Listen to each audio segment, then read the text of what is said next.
A little over a year ago, a local high school soccer player nearly lost his hand and his life in an accident. He has since recovered and then gone on to be a star on the field and in life. Jory Rand has his inspirational story. This is Jay Jarrett, senior captain on the Norwin High School soccer team. And this is a log splitter, similar to the one Jay was using last year. And one piece of wood got stuck down by the blade of the log splitter, and I shut the machine off to get the piece of wood out. When he did so, the pocket on his sweatshirt caught the machine's lever, turning the log splitter back on. Started cutting into my hand. Jay's hand was trapped in the blade of the machine. Somehow, he kept his wits about him and using his other hand, flipped the blade to reverse. It was just instant action. My body pretty much took over and did it for me.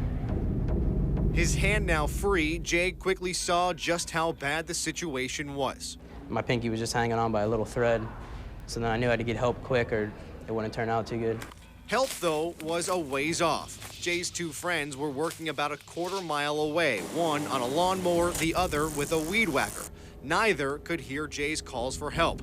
He was going to have to go to them or risk bleeding to death. I ran up a hill and got my two buddies that were with me, and they called the ambulance.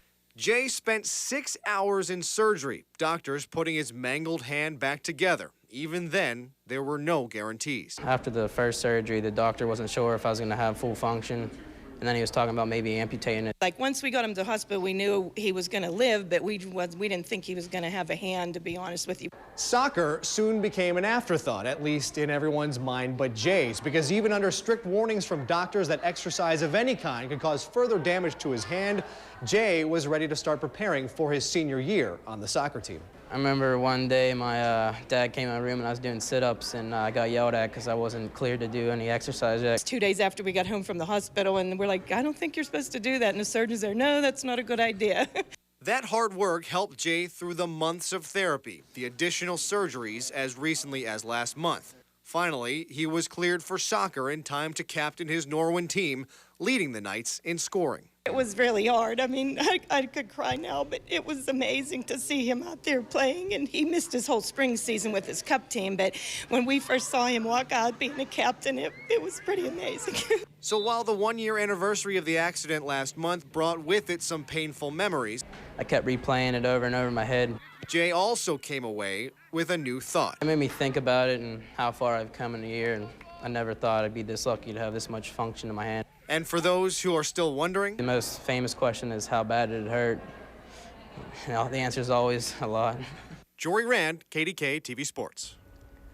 Quite a recovery. And Jay will continue his soccer career next year at Penn State Barrand. More of the day's top stories and Jeff's local forecast are coming right up. KDKA-TV News at 5 starts right now.